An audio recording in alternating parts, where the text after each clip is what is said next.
Ndinokuchingamidza zvekare muzora naZimbabwe ndoimba kuti muri vatsvene kwese kwamuri ikoko. Ndine nhau yanoda kuti tinge tichionesana pana nhau iri kubuda nemuzvivhidhivhidhi zvakasiyana-siyana mumastriti edu akasiyana-siyana emuno munyika yeZimbabwe zvichibva mumatimana enyika yedu yeZimbabwe akasiyana-siyana. Muzora nhasi ndoda kuti nditaure nezvenhau iri kutrenda, nhau yeThe Ministry of Pain and Suffering yevana veZimbabwe iriyo kunzi yaintroducedwa nevaMnangagwa nenyaya yekuti pari zvino Mnangagwa vachada kuburuka, vada kuita kunamanurwa, hatisiza kunamanurwa, vakuda kunamanurwa negidhi here oro kuti chii. Zvichinzi izvo vana veZimbabwe vari kutaura kuti munhu uyu akatadza kutobva iko zvino panguva inei hapana mamwe mabhisira tichazomuita nenyaya yekuti ari kuziva mhosva dzake. Kuramba kubva uku vanhu ava nekuru rake rese vari kuziva zvavari kuita, so havasi kuda kuzenge vachibatwa nenyaya yekuti kunyika dzakasununguka oro zvinhu kana zvakanyatsosununguka chaizvo, munhu haufa wakamborambira pachigaro, haufa wakamboramba kuti aiwa handisida kubva pachigaro, unongobva kuitira kuti uzopembererwawo mangwana. Asi zviri kunzi vaMnangagwa vari kuradza I don't care attitude kuti haana kana basa nekushupika kwekuita mwana weZimbabwe womuZimbabwe, haana kana basa kuti mwana weZimbabwe akaenda kana kuhospital ari kuzoniswa zvimiti oro macardbox, haana kana basa nokutenga kana medication ikoko. Chaari ngone basa ndechekuti iye anenge achifamba nemumhepo zvakanaka nemota dzakanaka ende achidya zvakanaka achigara pamu pakanaka. Haana basa haana basa revanhu vakafanana iwewe neni kuti tikurarama seiwo tadye chii. Haana kana basa nezvo, anongone vake vaya vanongomupemberera vachingomurovera ngoma vachimuti aiwa zvinoita ndeyekuti ivava vanhu vese vava vane kubhenefita kwavari kuita uko kuri kuita kuti varambe vachimufarira iye Mnangagwa. Zviri kunzi izvo Mnangagwa yave makaonawo Mnangagwa kushushukana kwavari kuita nenhau iri kuitika mazuva ano, makati asanze vane tsinga iri kuoneka futi, ndakaionawo ini mavhidhios akawanda, vane tsinga iri kubuda neparutivi pomusoro wavo apa iri kuratidza kuti stress yavo yasvika palevel yakanyanya neBP yasvika palevel yakanyanya, ndekuti ukaona tsinga yestress yepamusoro yakungoita munhu uri kutemwa, yakuita kunge nyoka like kuita kunge nyoka iri muganda.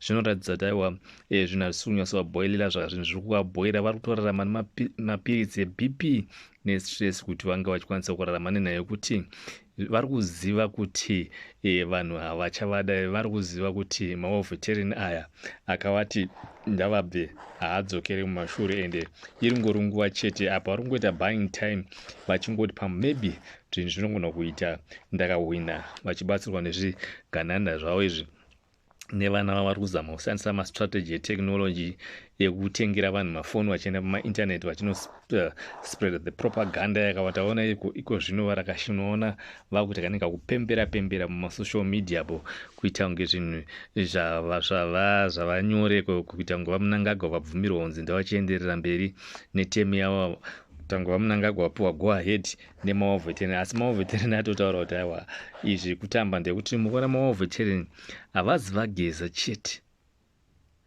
havazi vageza chete vari kutaura izvi, kutaura kusaidi remaovhetereni havazi vageza chete vari kutaura izvi. Kune mamaovhetereni akamaorganisini akasiyana-siyana ari kutaura nezvekuti vaMnangagwa vanofanira kunge vachisiya basa nekuti vaMnangagwa vari kuuraya vanhu nenzara. Even nyange takaona vaMnangagwa vari kuda kupa vada kunge vachisangana nemaovhetereni kuti vange vachizovasapota panhau ye2030 agenda yavo, asi maovhetereni ari kuti aiwa nyange makauya makatitakura nemabhazi muchitimanikidza isu izvozvo hatisisina nazvo, ndekuti Mnangagwa anobhirivha nekuunganidza vanhu, kuvamanikidza kuti vange vachiungana vavatakura nemabhazi vovaunganidza voburitsa paHerald paZBC kuti aionaika ndiri kudiwa nevanhu. Takazoona mahiya avo chichidzidzira vanhu kuti asiri kusumudza kuti pamberi navaMnangagwa oro asiri kusumudza ruoko, ari kuti aiwa imi tiri kukuonai, tiri kukuonai vasiri kusumudza maoko. Wakuthiretena vanhu ndiwo vatakura kubva kumusha all the way nemabhazi wakavati huyai tiatende nhingirikinzi gathering ezvezvo wakuchichidzira vanhu ndekuti wakuda kuti zvinge zvichingobuda paHerald oro paZBC kuti vanhu vanga vachisimudza maoko kuti aiwa Mnangagwa achiritori right ende anofanira kunge achiramba achitonga. Matongero acho chaicho unonyatsoona kuti hazvina direction, zvinhu zvisina kana brain. Uye anonzi Mahia uye is there to divide the ZANU-PF party, is there to divide maWar Veteran. Izvi zvarambwa namaWar Veteran kuti ava Mahia anofanira kudzikama, ende Mahia atori mutengesi akaipa uyo aratokonzeresa nyonga kuti iitike munyika yeZimbabwe. maWar Veteran mazhinji ari kutsigira zvechirongwa chakataurwa navagisa ndekuti vari kuziva ivo beside before vasati vafunga zvokuda kuvakira maWar Veteran dzimba kana kuvapa mari, nguva yese vanga vari kupi vakuzomirira Geza kunge pataura nhasi ndopavada kumhanya kuti aiwa tokutengerei dzimba, tokupai masora, tokuitai mabhoro, ndekuti vada kushaya vanhu, kubraiva vanhu.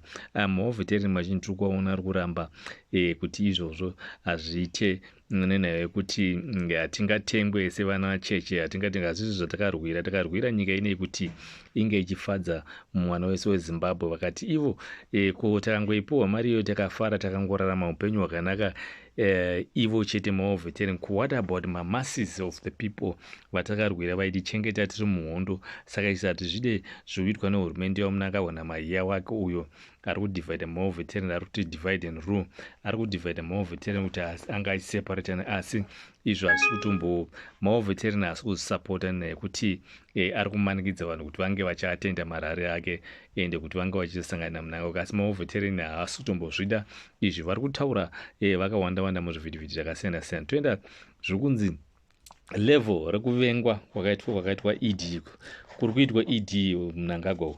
Hanzi even nyangwe makore ese tinoziva kuti Mugabe akatonga kwemakore akawanda, but level rekuvengwa kwakaitwa nevanhu Mugabe chaiye haanambosvika palevel rekuvengwa kwakadaro. Mugabe yatoziva kuti anga nezvaaitadza, but haana kusvika palevel rekuvengwa rayo, ndekuti Mnangagwa abva auya akadzikisa Geche, abva aita kuti zvinhu zviite wese, ende abva atanga kuuraya vanhu zvitori wese. Vanhu vachidzoka futi mumashure chitonzi even nyangwe panguva yaMugabe pacho zvinhu kuurayiwa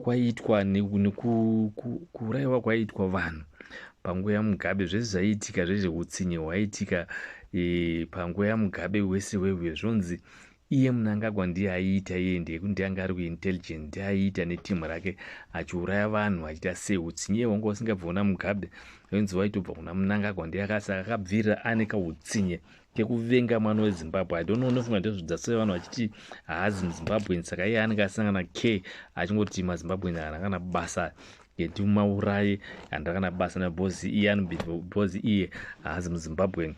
Inofunga ndekamwoyo kaanenge anako, bhozi anga ari munhu ane mwoyo wenyika, uda kubatanidza nyika. Dai akabatanidza nyika yedu iye haidi zvakawanda.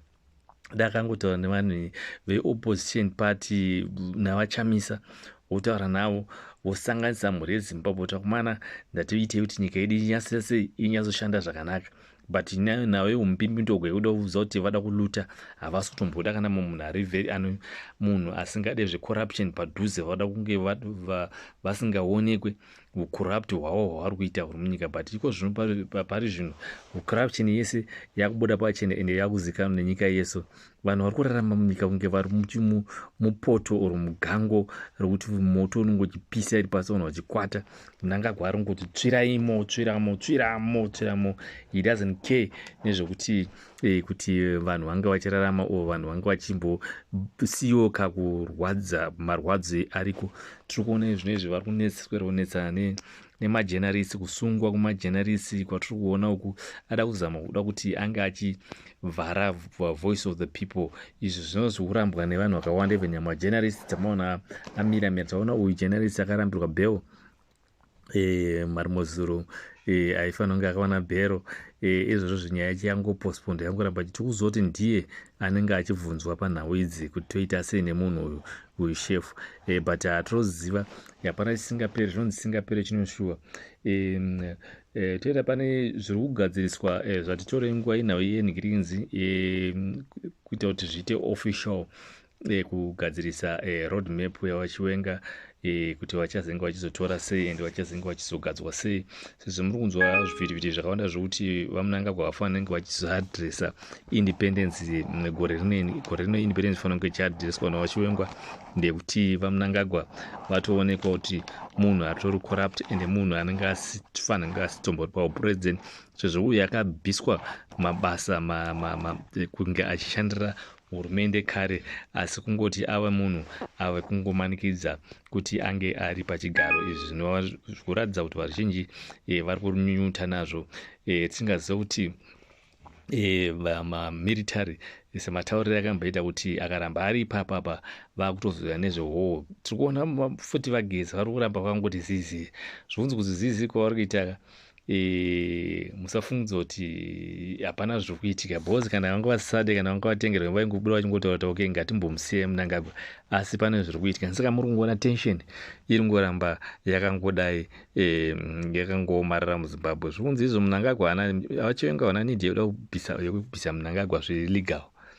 Zvesvo vanhu vari kuti angatomubvise zvinoenderana nemutemo wenyika, but Mnangagwa paakapinda zvisingaenderana nemutemo wenyika, saka anofanira kutobviswa futi zvisingaenderana nemutemo wenyika. Nenyaya yekuti from the day one Mnangagwa kuti aende ipapo haana kubviswa nezvinoenderana nemutemo wenyika, saka anofanira kubviswa futi nezvisingaenderana nemutemo wenyika.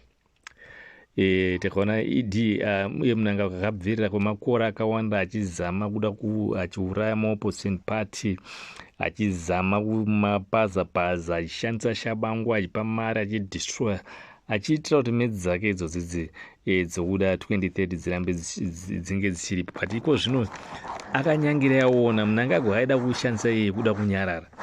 Vanhu havafanira kutombonyarara nezvibhozi, aida kushandisa system yokuti iye anongopinda akanyarara ende kuti vanhu vavarayirwa then wozongoti aiwa wozongochinjirwa netilasi. But iko zvino yakabva yazivikanwa nepati yacho naeveryone kuti ava munhu ndidevil, anofanira kuchimiswa nguva isati aenderera mberi semamisirwo akaitwa aya. But indotenda nemaZimbabweans ari kushanda pasiri pazvivhitivhiti, ari kushanda kumabackgrounds, ari kushanda kuti process iri ringe richifamba zvakanaka, kuti vachiwenga vange vachitora ende vachiwenga vakapromisa kuti ivo vange vachibatanidza maZimbabweans ese, vachapinza futi also vachamisa mupati yavo kuti inge kwete mupati yeZANU-PF but mugovernment yavo, kuti vazenge vachitonga vari pamwe chete, Zimbabwe yakabatana. Izvi zvinova zviri chishuwo chemaZimbabweans ese vada kuti Zimbabwe inge ichibatana. Ava ndotenda hangu Zimbabwe kana murimi munoda kuti Zimbabwe inge ichibatana, ndozvatinoda. Tiri kuda runyarara muZimbabwe kuti tinge tichirarama tichidya tichiguta. Ndotenda hangu Zimbabwe nekusubscribe kwamuri kuita, nekushare kwamuri kuita, nekulike kwamuri kuita maaudio edu kubva kuma different platform. Ndotenda Zimbabwe, muwane zuva rakanaka.